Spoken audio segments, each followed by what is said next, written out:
What happened to the people who said Mark Zuckerberg stole the idea of Facebook from them? It has to be said. This is not a Hollywood story. This is real life in play. Even though you might recognize anecdotes right from the beginning, I want you to keep an open mind in expectation of, well, the actual twists and turns of real life. Alright now. To start from the beginning. Divya Narendra, Cameron Winklevoss, and his twin brother Tyler Winklevoss are the main antagonists of the story. They claim to have given birth to an idea called Connect You, that was eventually stolen from them. Mark Zuckerberg, Eduardo Saverin, Chris Hughes and Dustin Moskovitz are the protagonists. They were the crew that built the idea that is now globally renowned as Facebook. The three antagonists only wanted to build a social website for Harvard students. Although MySpace and Friendster were already in the market, they had a unique idea. Mainstream entertainment media always projects the twins as the villain of the story because their personal brand stereotyped fraternity jerks. They come from wealthy homes, were popular athletes on campus, and had a few unsavory attitudes. Narendra was the Harvard roommate of the Winklevoss twins, and had become their friend. Mark and friends were upper-middle-class crew of likable nerds, who were quite better in programming. The protagonists already had a working social network site, and clients willing to bring funding. November 2003, they found cheeky little Mark, who had built an inappropriate site that asked students to rate each other's attractiveness. He was stealing the pictures and names in his database from school register. The Winklevoss twins thrashed his idea as stupid, and asked him to come work for them instead. They explained what they need from him as a programmer, but Mark went away with other ideas of his own. He agreed to work for Connect You, picked up their code so far, and delayed their progress with excuses while he put all his effort into his own idea. Facebook as a company tried very hard to keep what exactly happened under wraps, but Silicon Valley rumors gave out even more insider scoops. Mark invited Eduardo Saverin, Andrew McCullum, Dustin Moskovitz, and Chris Hughes to a server room, and asked them to work for him. They launched Facebook in February 2004, and Mark never returned to Harvard campus again. Connect You also made effort to practically launch in May 2004, but they have already been eclipsed. We all know they later went on to have a lengthy court battle in September, that lasted 4 years, and ended with Facebook paying out $65 million amongst the three antagonists. Financial analysts said this was a mixture of $20 million cash, and some Facebook stock, which at the time was worth around $45 million, and has now grown to $600 million. Funny enough, it wasn't until the tail end of that drama before Mark finally agreed to meet face-to-face with his accusers. Well, the joke about this is that, he was probably afraid of being beaten up for what he did. He made a condition that only one of them can face him in a showdown. It was Cameron Winklevoss that went to challenge him in a private office. No third party was allowed to be present. A lot of things still remained unknown. Neither party released any official press statement after the settlement. Connect You was mandated to be closed down, as part of the agreement. A new life began, after the scandal. Let us start with his friends. Eduardo Saverin was the guy that usually goes to class in a neat business suit. He made a contribution of $15,000, and wrote the initial algorithm. He was also supposed to raise funding, but he couldn't, and refused to join up in Palo Alto. Eduardo wasn't there for much of the startup journey, continuing with his degree and then an internship. He further spent free time on a job board website idea of his, that he called Jobwizzle. Once Peter Thiel, who had already made money from PayPal, and Sean Parker, an eccentric personality who threw extravagant parties, and eventually got fired after a drug possession arrest, came into the picture, funding became a non-issue. They schemed together to get rid of Eduardo, who now seemed like an outsider with too much equity and too little work. By the middle of the year 2005, they have cancelled him out. Although insiders say they first changed the company entity and made him give up voting rights. Then they went on several rounds of shares dilution behind his back till he was left with 0.03%. He still walked away with $5 billion out of Facebook's fortune. However, that was after he fought dirty, giving reputation-damaging scoop to the notorious writer of vice-laced stories, Ben Mesrich, who subsequently authored Accidental Billionaires. Eduardo now lives in Singapore, thriving off returns on his remaining shares in Facebook and his illustrious career as an investor in other ventures. He refuses to talk to the press about the story. Dustin Moskovitz was a sophomore when all these started.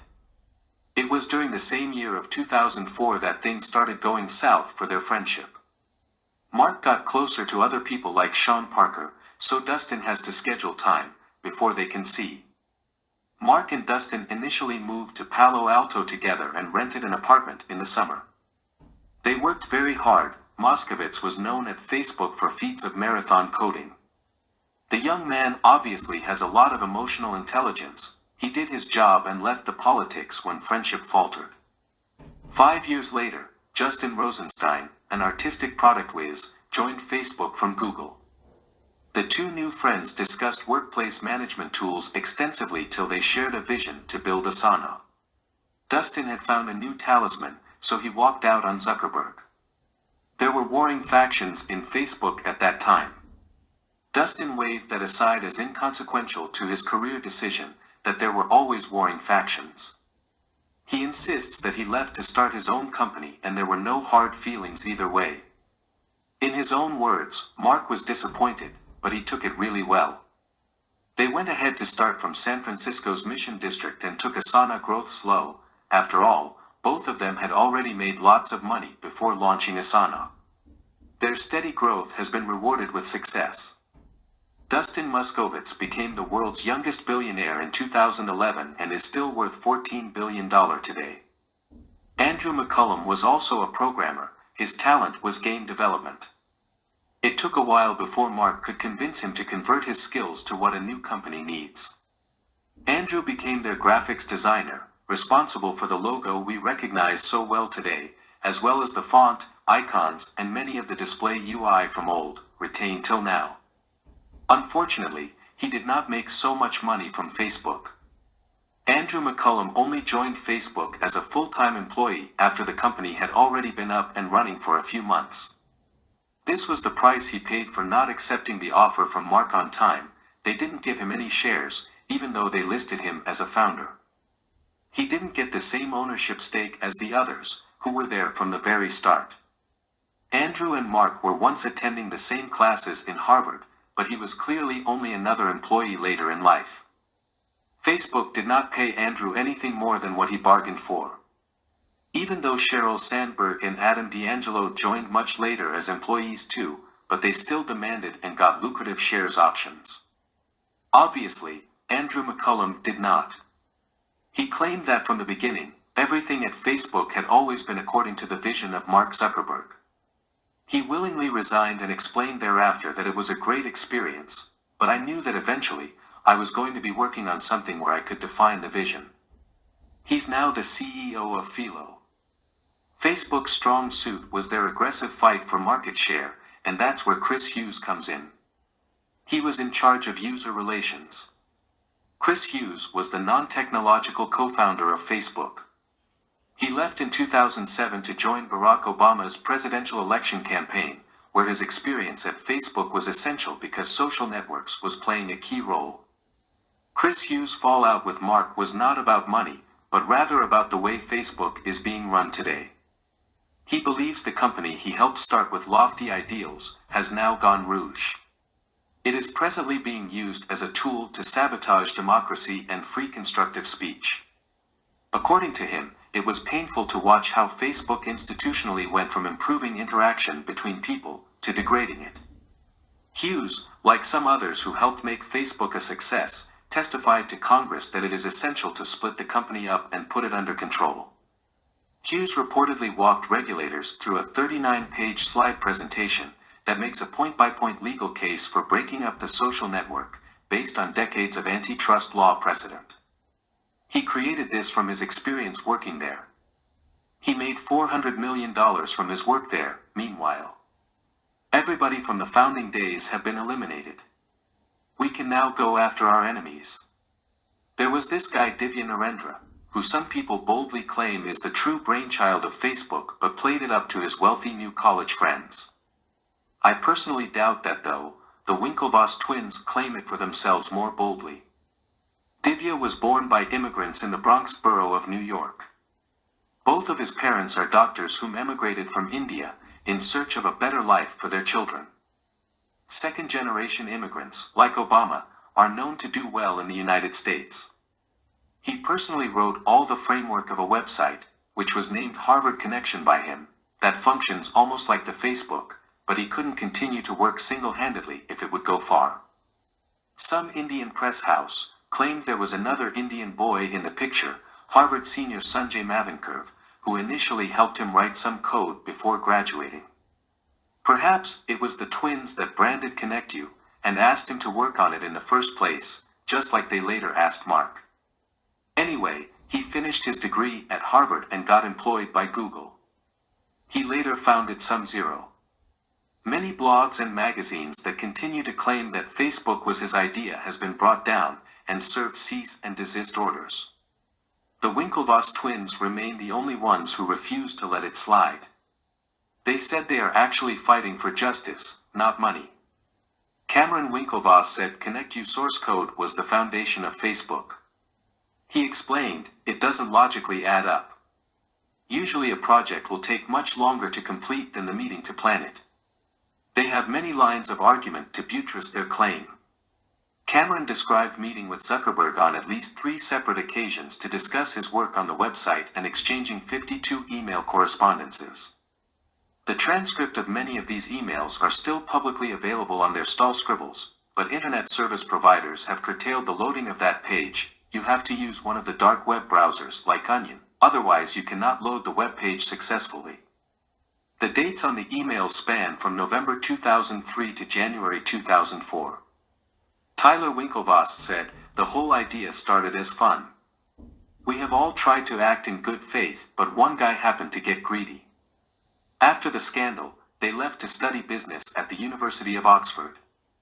By 2011, the wealthy boys wanted to represent USA at the London Olympics, and began training in San Diego with their own personal expenses.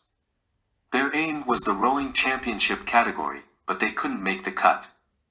When the twins eventually went to compete in Beijing, they were only able to place 6th while the Australian team won the gold medal. The twins decided to be investing in other companies, but they didn't find a gem until they got into Bitcoin. Not only did the twins invest $10 million in Bitcoin, but they also built a platform called Gemini to act as a Bitcoin stock exchange. They eventually became billionaires this way. As another funny side note, they named their platform after a zodiac sign. Mark Zuckerberg also later named his cryptocurrency Libra, after a zodiac sign. Well, this must have been a coincidence, right?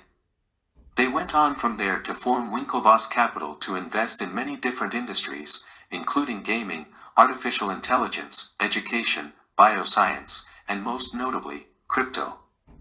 They also decided to create sustainable and conflict-free diamonds that are created in labs, but still maintain the beauty of a naturally occurring diamond. Winklevoss Capital has even made its way into the world of medical marijuana after investing in the delivery service, Ease. In 2019, they were introduced to another set of innovative twins who had built an NFT trading platform, and they bought the platform, Nifty Gateway, which was quickly integrated into Gemini, the Winklevoss cryptocurrency company. Some people say that one unflattering attribute of the Winklevoss twins is greed. This became apparent to a British art dealer Amir Soleimani, who was charged over $600,000 for art he never received, or knew he was purchasing in the first place. Soleimani decided to take Nifty Gateway to court after the company froze his account for not paying $650,000 for a piece of digital art that Soleimani claims he didn't know he was purchasing. Amir Soleimani had taken part in an art auction for the piece called Abundance by the digital artist known as Beeple. The piece went far above what Soleimani was willing to pay, and he decided to back down at $650,000, and the winning bidder, Taylor Goering, purchased the piece for $1.2 million. Despite Soleimani finishing in third place after the auction, Nifty Gateway called him the next day and demanded that the art dealer pay the $650,000 due to the terms of the auction. Soleimani told the company that he was not going to pay them for art he didn't purchase, and they froze his digital wallet. He took them to court. The twins are presently engaged in another legal battle of arbitration in New York under the JAMS rules. They've had a few of such from their partner, Wayne Chang, I2 Hub, and even their former solicitors, Quinn Emanuel. They even reopened litigations against Facebook. They sought to undo the 2008 settlement, complaining that Facebook left out key information during the negotiations, which means they did not receive as many shares as they should have. They asked for more money. But the Ninth U.S. Circuit Court of Appeals ruled against them. There has already been some speculation that the Winklevoss twins might try to take their case to the Supreme Court. There will be no denying one fact: Mark is the only person who could have built Facebook up to the stage it is today. He has the passion for such a business, but maybe he doesn't have pioneering ideas for the startup. The debate around this is no longer very bitter, but lingers. He remains very worried about his security till today. He spends over $5 million every year on bodyguards and ferocious dogs. He reportedly bought all the houses surrounding his, so that he can have full control of his neighborhood. He stays within his own personal space a lot. He will not tolerate anything unfounded being said about him. That's all about their story.